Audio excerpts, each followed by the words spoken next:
Assalamu alaikum everybody guys. Welcome to the day 9 of the reading challenge. I'm so happy to see you all and we are going to start the reading now. Whoever doesn't know about our website, agar birinchi marta bu websaytda test bajarganingiz bo'lsa yoki bu videoni shunchaki YouTubedan topib olgan bo'lsangiz, biz shu platformani ukam bilan quryapmiz va tez orada full, ya'ni IELTS-ga full o'zingiz tayyorgarlik ko'ra oladigan darajaga chiqadi xudo xolasa. Hozircha bizda faqat reading testlarimiz bor. Mana start mock test qiladigan bo'lsangiz, bu tarafda ko'rishingiz mumkin. Reading testlarimiz shu paytgacha ancha reading qo'shib bo'lganmiz. Va yana bitta har safar aytib o'taman bu narsani va rostakamga bilishni xohlayman. Bizning veb-saytimiz haqiqatan hozir agar taqqoslaydigan bo'lsangiz, eng imtihonga yaqin bo'lgan veb-saytlardan, chunki funksiyalarni mana reading tugatdik. Readingdagi o'quvchilar aytayapti, mana imtihonga kirib chiqqan o'quvchilar aytayapti, wow deyapti, hamma savollari deyarli bir xil degan kommentlar olyapmiz. So, bugungi passageimiz nima ekan? Bugungi passageimiz The History of Chocolate. Passage boshlashimizdan oldin agar bu videoni YouTube kanalimda ko'rayotgan bo'lsangiz, albatta YouTube kanalimda ko'ryapsiz, chunki buni YouTubega joylayman. YouTube kanalimda ko'rayotgan bo'lsangiz, menga obuna bo'lib qo'ying. Bu meni kelajakdagi ishlarimga yordam beradi va o'z hissangizni qo'shgan bo'lasiz shunga. Xo'p, reading boshlashdan oldin har doimgidek men sizlarga funksiyalarni ozgina ko'rsatib o'taman, eslab qolishinglar uchun. Mana bu yerda note bilan highlight funksiyasi bor. Bitta 2 marta bosadigan bo'lsangiz highlight, o'chirmoqchi bo'lsangiz mana va note qilmoqchi bo'lsangiz mana. Endi note nimaga kerak deydiganlar bo'lsa, note'ni o'sha joyda qaysidir joyda ikkilanadigan bo'lsangiz, testda endi 3 ta passage bajarasiz-ku baribir full testni. 3 ta passage bajarganda har doim yodingizda qolmasligi mumkin, esingizda qolmasligi mumkin. O'shaning uchun bu narsa it is also important, right? Imtihonda bor bu funksiya. Va yana bitta funksiya, mana bu yerda javoblarimizda mark funksiyasi bor. Mana. Har bitta savolda mabodo xato chiqish ehtimoli bo'lsa, mana shuni bosib ketadigan bo'lsangiz, mana bu yerda pastda belgilab qo'yadi, yana bunga qaytib kelsangiz bo'ladi. Endi mana bu matching information savolni sal sig'may qolganman, chunki kompyuterim juda ham kichkina ekrani. Agar kattaroq kompyuterda bajarayotgan bo'lsangiz, bu sig'adi. O'zimga qaraganda imtihonda katta monitorda bajaradi-da. Bu o'shanga moslangan aslida. Xo'p, endi yana bitta funksiya. Mana bu yerda tepada vaqtni boshqarishingiz mumkin, vaqt qo'yib vaqtda ishlashingiz mumkin va kontrastini o'zgartirib, mana ranglarini, svetlarini night mode ga olishingiz ham mumkin yoki mana bu yerda text size ni ham o'zgartirishingiz mumkin mana. Bu o'zingizga bog'liq albatta. Xo'p, endi bismillah boshlaymiz. Today's passage it's passage 3, The History of Chocolate. Chocolate is now perceived as a ubiquitous indulgence. Okay, history of chocolate. Men odatda nima qilaman? Birinchi o'rinda matching information bor ekan bu yerda, hamma matching information ko'rib chiqaman. Chunki bular in order kelmaydi, right? The part of cocoa trees are used for chocolate production. Part of cocoa trees. Cocoa tree nimasini qismi deyapti. Annual chocolate consumption per capita. Annual chocolate per capita. Yillik har bir odam nimasiga, odam boshiga yillik chocolate consumption deyapti, ya'ni chocolate iste'mol qilish. The higher likelihood of cultivated cocoa trees being attacked by insects. Attacked by insects. Insektlar ularga attack qilishi, right? A community which developed a preference for sweetened chocolate beverages. Sweetened chocolate beverages community. Qaysi community? Shokolad beverage degani bu ichimlik degani. Shokolad ichimliklari, shirinlashtirilgan shokolad ichimliklariga o'zini moyilligi bor yoki ularga preference shakllantirgan deyapti-da. An approach by which ancient Mexicans haqida gap ketgan bo'lsa, cocoa beans haqida gap ketyapti. Bo'ldi. Men tushundim. Matching informationlarni. That's it. Now endi bu yerda 32. The Mayan ruling class forbade. Forbade degani bu forbidni past simple o'sha forbade bo'ladi-da, ya'ni cheklab qo'ydi degani. Use of cocoa and chocolate in rituals. Rituals degani bu odatlar, an'analar yoki eventlarga to'g'ri keladi. The Mayan ruling deyapti. The Mayan ruling class degani endi bu ruling degani o'zi bilasizlar boshqaruv degani. Boshqaruv class degani endi bu qatlam. Mayadagi boshqaradigan tepadagi qatlam deyapti. o'sha chocolate bilan kokoni ishlatishi an'analarda ishlatishi cheklab qo'ydi deyapti. Men 32 bilan 33 qarab qo'yaman, chunki true false not given bittasi not given bo'lib qolsa, keyingisini ham o'tkazib olmasligi uchun ikkita savolda yuraman ko'pincha. Eslab qolaman ikkita savolni. The Spanish explorer Hernan Cortes. Okay, Spanish explorer Hernan Cortes haqida gap ketyapti. Mana shu keyword menga investment bo'ldi. Chocolate beverages bo'ldi. That's it. Endi bu yoqqa o'taman. E'tibor beringlar. Va bu flow chartni o'zim mazza qildim, to'g'risi. Jamoamiz mana shu narsani qilganda. Chunki flow chartni hozir hech qaysi veb-saytga kirsangiz bunaqasini ko'rsatib bermaydi-da. Bunaqa sifatli variantda. Siz uchun bu prosta test bo'lishi mumkin, lekin biz uchun bu ter, mehnat deydi-ku. Bularni qilguncha oho, it was really hard, guys. Ya'ni flow chartda mana shunaqa qoliplarga qo'yib chiqish ham o'zi bir ancha vaqt olar ekan. So, now flowchart from cocoa beans to chocolate deyapti. Seeds degan qismi bor ekan. Keyword classifying, cleaning, roasting, stripping there something. Stripping degani bu yechish degani. Postdan chiqarish degani. Nimadir postdan chiqarish haqida gap ketyapti-ki, nips. Bo'ldi, menimcha bu qiyin bo'lmasa kerak topish. Seeds cocoa beandan chocolate'ga kelish protsessini aytyapti-da. Menimcha bo'ldi. Hop, endi men boshlayman o'qishni. So, chocolate is not perceived as ubiquitous indulgence, whether consumed as confectionery. Confectionery degan bu candy deganda, nima? Confet. Or as a beverage degani bu ichimlik. Readily accessible in global markets. However, it may come as a surprise that chocolate was once regarded as a commodity of extraordinary value. Commodity degani good degani narsa. Ya'ni noodatiy qiymatga ega narsadek ko'ringan oldinlari. The discovery of cocoa tree, the source of chocolate, occurred approximately 2,000 years ago in the lush tropical rainforests of the Americas. The evolution of the chocolate from a regionally significant Mesoamerican drink to globally consumed confectionery. Hop, evolutsiya degan rivojlanish shakllanishi, right? Regionally significant bo'lgan, o'sha regionda muhim bo'lgan va keyin globalga ketgan degan ma'noda aytyapti-da. Has been shaped through class, continental cultural exchanges and the successive influences of multiple civilizations. Annual part of cocoa tree attacked by insects community, sweetened chocolate beverages. Sweetened chocolate beverage haqida menimcha ko'rmadim men bu yoqda. Source of chocolate lush, no, nothing about it. Hop, main class forbade yo'q, bu narsa yo'q hali va bu yoq ham yo'q. Ketamiz, davom etamiz. Historians suggest that the ancient Maya pioneered cocoa tree. Pioneer degani birinchi marta nimadir qiladigan bo'lsa, pioneer deyiladi. Do something for the first time. Tree cultivation in Mesoamerica with evidence dating back approximately 2,000 years. Mayan ruling, no, not like that. So they transported the cocoa trees from dense rainforest into their domesticated gardens. Dense rainforest degani endi qalin o'rmonzordan o'zini gardenlariga olib kelgan ekan. Where cocoa beans were initially roast qilingan ekan. Qovurilgan desa bo'ladi. Cocoa beans, anaqa bo'ladi-ku, anaqa. Kakao nima real hali ochilmagani bo'ladi-ku. O'sha sal uzunchoqroq nima bo'ladi, o'shani qovurish etyapti. Ground into a smooth paste. The paste was combined with spices and water to produce unsweetened chocolate beverages. Okay. Nimadir chiqdimi? Yo'q, chiqmadi menimcha.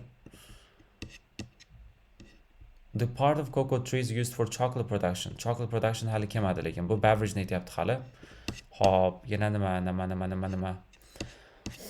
Nimagadir javob chiqmadi hali. Seeds, classifying, cleaning and roasting, stripping their what? Stripping. Spices, water to produce stripping. No, nothing there. The Maya also employed a distinctive technique of transferring the liquid back and forth between containers, generating a foamy layer on the drink's surface. Mamlaqa shake ni aytyapti-da. Shake qilib ustiga foamy layer degan oq qo'yadi-ku, men hozir ko'payib ketgan narsa yurakchalik nimalar qo'yadi-ku kofening ustiga. O'shani aytyapti bu narsani. No, hali javob chiqmadi hech qaysi lekin. Cocoa and chocolate were integral to Maya culture. Maya culturega juda muhim bo'lgan, commonly depicted in their architectural structures and artistic work, while the aristocracy aristocracy degan aristokratlar, anu tepa leveldagilar, particularly the loyal families. Mana bu yerda menga to'g'ri keladi. Mayan ruling class. Mayan ruling class in the royal family ga to'g'ri keladi. Royal family qirollik oilalari. Consume chocolate during elaborate ceremonies. Ceremonies nimaga to'g'ri keladi? Bu qanaqadir nima deymiz, masalan, marosimlar, even less privileged groups occasionally savor the drink. Hatto kambag'alroq odamlar ham uni ishlatishi mumkin edi, ya'ni o'sha ichishi mumkin edi, ishlatishi mumkin edi. Hop, forbade emas ekan demak. Forbade emas ekan. Forbade use of cocoa mass ritual degan ceremonyga to'g'ri keladi. The Mayan ruling degan aristocracy, the royal families ga to'g'ri keladi. Lekin forbade teskarisi ular ichyapti, ular ishlatyapti, consume qilyapti uni. Okay? Xato javob. Endi men bu 33 ni qarab qo'yaman va 34 ham qarab qo'yaman. Wild cocoa trees haqida gap ketyapti, ya'ni yovvoyilari. Mana bu yerda infectious diseases deyapti. Yuqumli kasalliklar bo'ldi. Eslab qoldim. That's it. It's enough. Hammasini ko'rib ketish shart emas. Community which develop sweet and chocolate beverages. Community.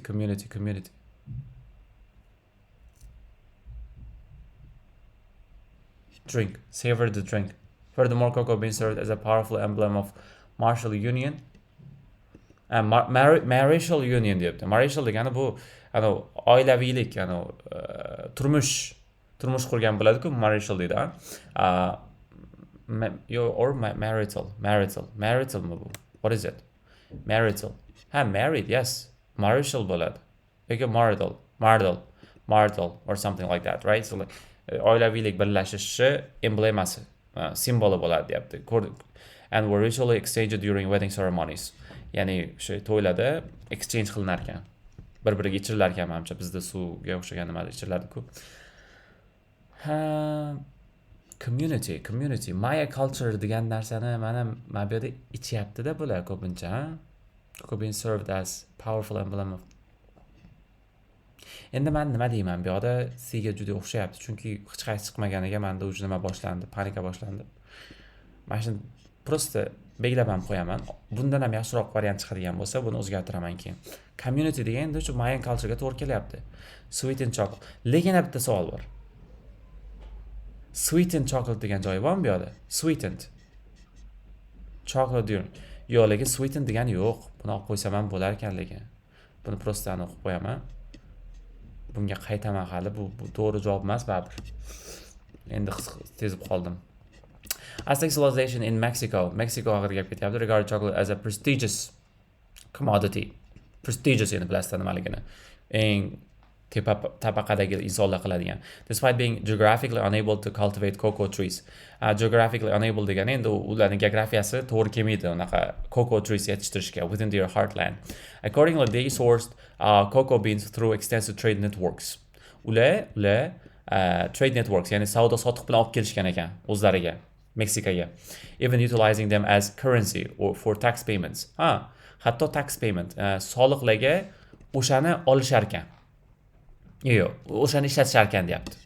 Chocolate held an exclusive function. Exclusive function degani endi bu juda ham bir maxsus funksiyasi bo'lgan ekan chocolateda within Aztec imperial and religious ceremonies, with price offered cocoa beans as divine offerings. Divine offerings degani endi bu bir g'alatiroq ishlatishi mumkin, lekin divine degani bir xudodan degan ma'nosi bor, xudodan keladi degan ma'nosi bor endi ularning nimasida, right?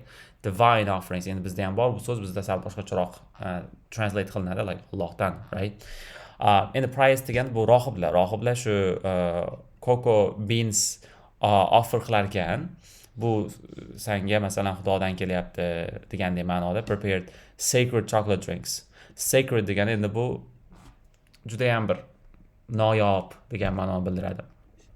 Due to the scarcity of cocoa beans, consumption remained restricted to the societal elite.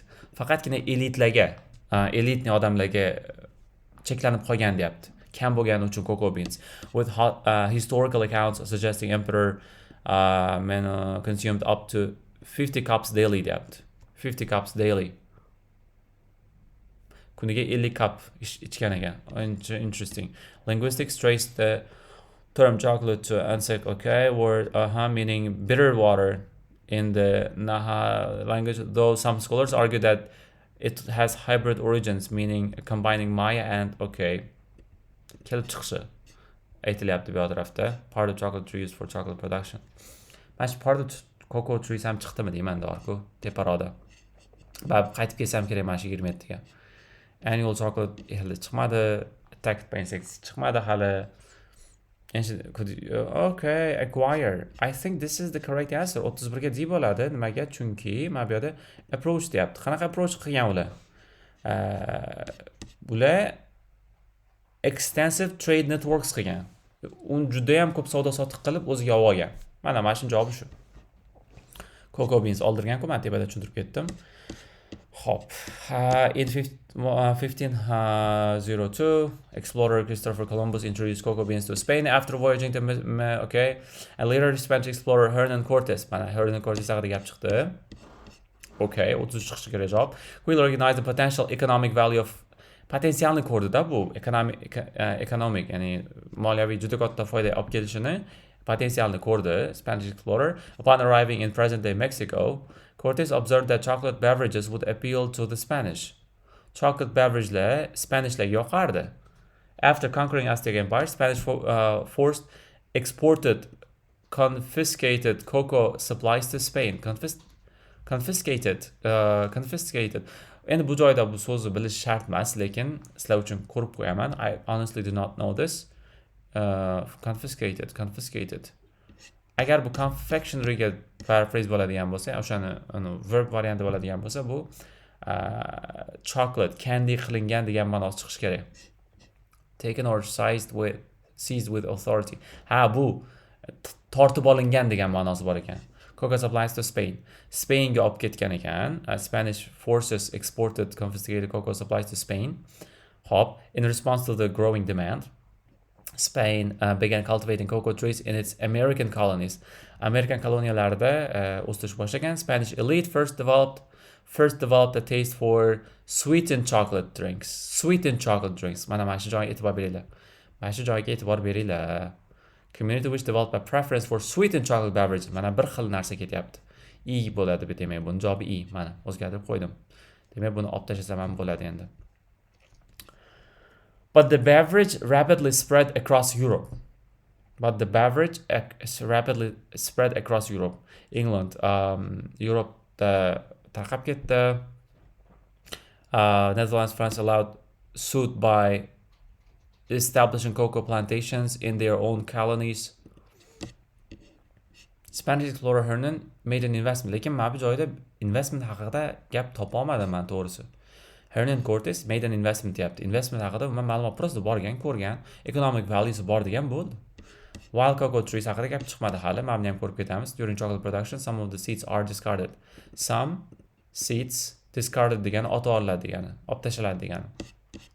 Hali bu yoq chiqmadi lekin.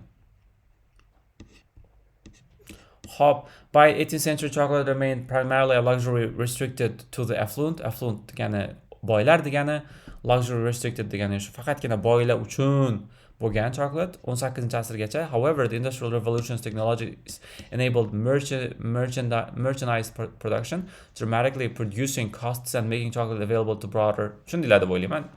Arzonlashdi va ko'payib ketdi hamma joyga. Tarqab ketdi. Hop cocoa trees are cultivated across multiple countries in Africa, Mesoamerica, South America, thriving in cool, shaded environments with equatorial zones.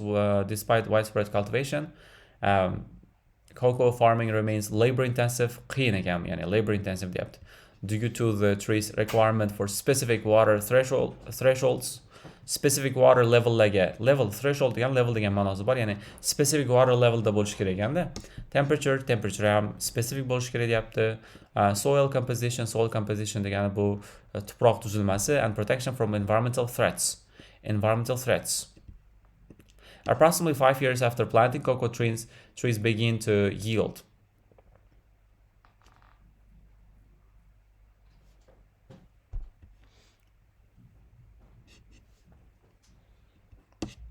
So, hali wild cocoa trees haqida gap ketmadi. So around 5 years after planting, cocoa trees begin to yield a large pod shaded, okay, ground. These pods contain the beans used in chocolate production. Mana keldi javobi menimcha mana buni. The part of cocoa trees used for chocolate production. Mana chocolate production bir xil etgan mana shu joyini. Mana these pods deyapti. Pods degani pod shaped fruit deyapti-ku, mana fruit bo'ladi o'zini ichidagi mana bunaqa narsasini aytyapti-da. Xo'p, bu F bo'ldi mana. F ni belgilab qo'ydim. 27 shundan chiqdi.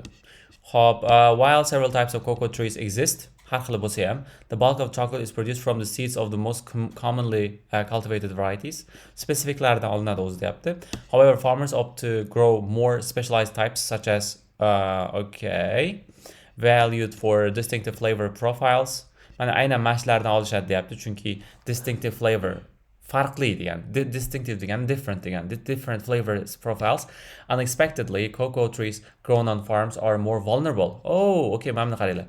Fermada yetishtirilgan cocoa treelari more vulnerable to disease and pests deyapti. Pest degani bu zararkunandalar degani. Than their wild counterparts. Wild counterparts degani ularni yovvoyi olamdagi sheriklari deyapti-da.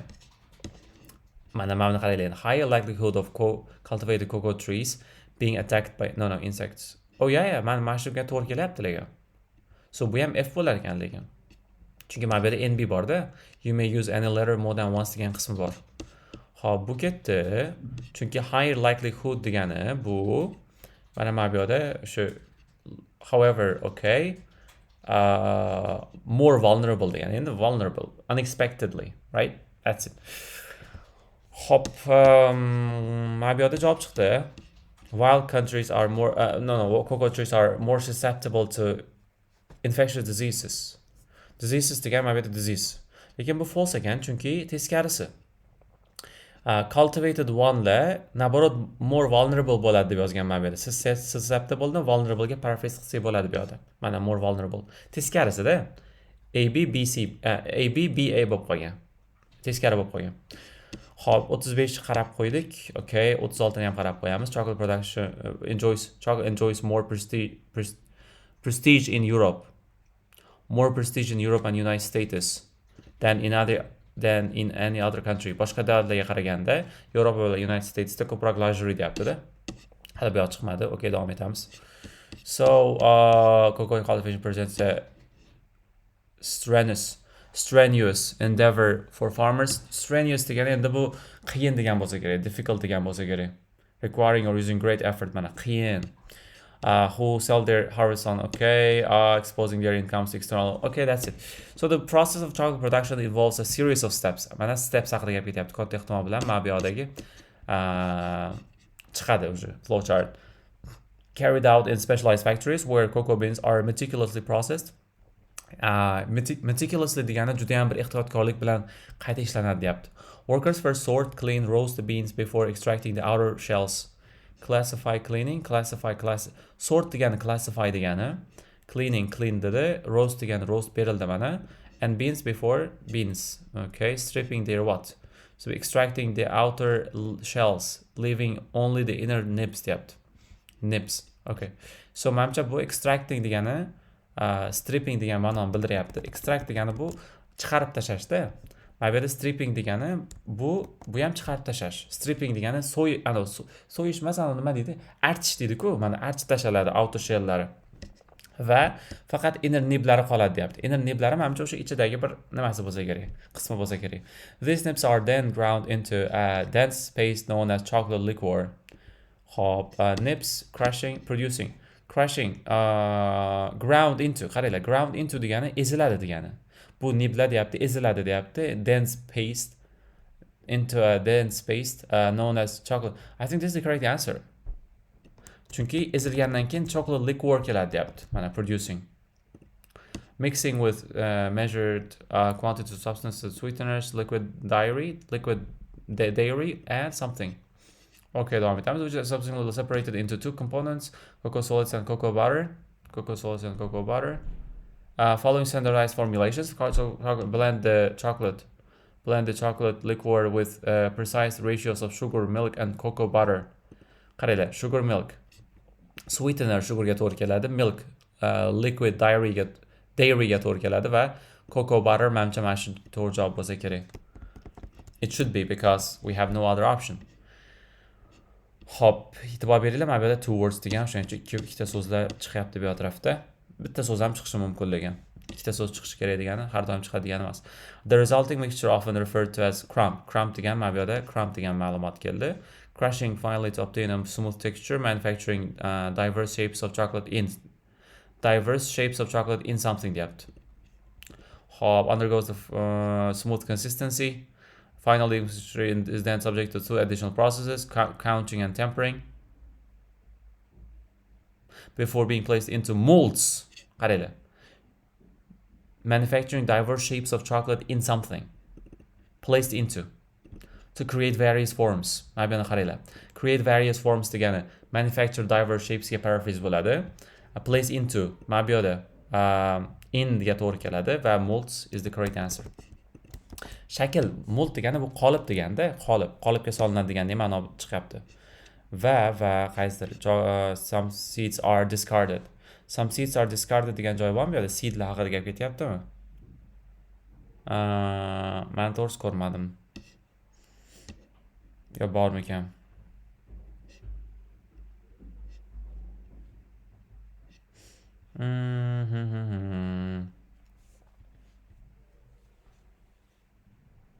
I honestly couldn't see that in the seeds. Qayerda bo'lishi mumkin bu? I don't know.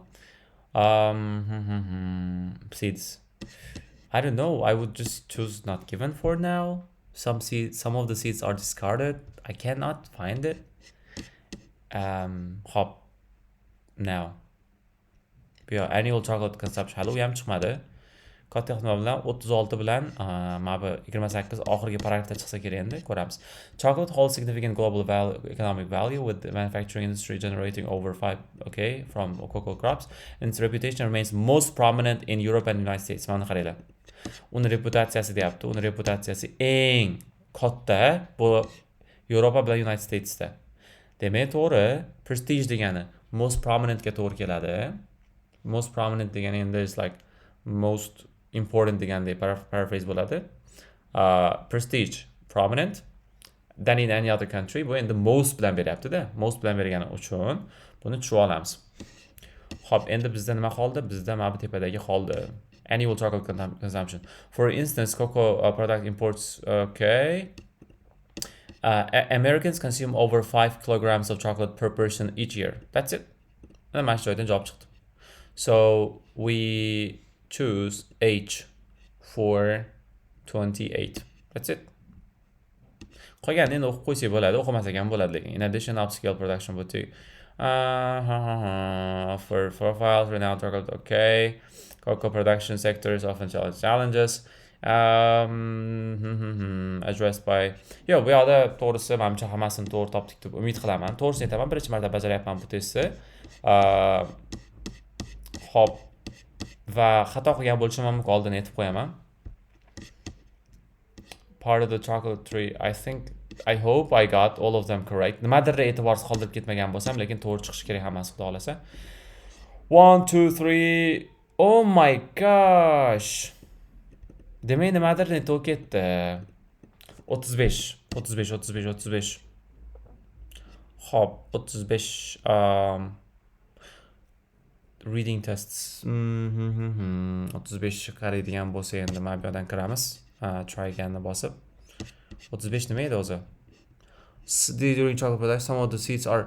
Mana shu joyni men qayerdadir o'tkazordimmi deb o'yladim-da boya. During chocolate production haqida mana bu yerda cocoa and chocolate are integral. Bu yerda masada chocolate production, mana bu yerda F paragraphda cocoa trees are cultivated across multiple countries. Remains labor intensive. Approximately 5 years planting. These pots contain. Several exist. The bulk of the reduced from seeds of them. However, farmers opt to move from more vulnerable. Cocoa product prevents sterile. Mesela, process of chocolate production involves a series of steps carried out. endi miyamga kelib qoldi. Mana bu yerda sort degan bor edi-ku. Mana bu yerda cocoa beans are meticulously processed. Workers for sort deyapti. Mana shu so'zni o'zi beradi-da. During chocolate production some of the seeds are discarded. Lekin aynan shu joyi yo'q-da. Lekin sort degani o'zi yaxshilari tanlab olinadi, qolgani qoladi deganda. Discarded ham shunga paraphrase bo'ladi. Discarded ham shunga paraphrase bo'ladi. Out of shells leaving only mana shu bitta so'zga e'tibor bermasanglar, qanaqa xato chiqyapti mana. Va bu xatoni qilganim qaysidir ma'noda I am fine with that. It's okay, menimcha. Because mana shu xato meni miyamda qolib ketadi endi. Keyingilarda shunaqa joylarda juda ham carefully bajaraman endi. Bo'ldi menimcha, that's it. O'sha joydan chiqish kerak javob. Boshqa joyda men ko'rmadim uni. To'g'ri sal aniq bo'lib qoldim. Charkashib qoldim. So anyway guys, this is the end of our video explanation. Sizlar bilan hali yana 11 kunimiz bor, xudo xolasa. 10 dan boshlab to 20 gacha davom etadi reading challenge va undan keyin agar talablar bo'ladigan bo'lsa, listening challenge ham qo'ramiz. Faqat bajarishda davom eting, improve qiling va yana bitta so'raydigan narsam sizdan mana submit qilib bajarib bo'lgandan keyin oxirida mana bu yerda leave your feedback degan qismi bor. Feedbacklarni qoldirib ketsanglar testlar haqida, bu bizga zo'r bo'ladi. O'zimiz ustimizda ishlashga ham motivatsiya ham bo'lishi mumkin. Qaysidir ma'noda rostdan odamlar ishlatyapti shuni, foyda olyapti degan ma'noda. Va bu testni o'zida hozir review degan qismi sal muammo bo'lyapti, chunki bilasizlar, veb-sayt qurish oson emas ekan. Ba'zida shunaqa buglar, muammolar chiqib qolar ekan. Faqat mana shu testda boshqa testlarning review qismi ishlayapti. Faqat mana shu testda mana shu review qismi ozgina ishlamayapti. Uni to'g'rilaymiz tez orada. Xo'p, va agar xohlovchilar bo'ladigan bo'lsa, saxiylar bo'ladigan bo'lsa, oramizda bizlarning supportimizni shu kartaga pul tashlash orqali support qilishingiz mumkin. Ya'ni donate qilishingiz mumkin bizga. Chunki bu testlarni biz hammasini shunchaki tekinga ulashyapmiz. Va yana bitta narsa, bu pastajdagi men hozir tarjima qilib chiqqan so'zlarimning ko'pchiligini Telegram kanalimga tashlab qo'yaman. Agar Telegram kanalimda yo'q bo'lsangiz, pastdagi silka mana video descriptionda silka qoldiraman. O'shandan kirib olsangiz bo'ladi. Har bitta passajning ichidagi yangi chiqqan so'zlarni o'rganib boradigan bo'lsangiz, xudo xolasa zo'r bo'ladi reading ballingiz. Don't forget guys, reading is a vocabulary test, okay? Sizlarni 10-kunda ko'rishguncha, sizlar bilan 10, oh my gosh, what's happening to me? So see you guys on day 10 and bye bye.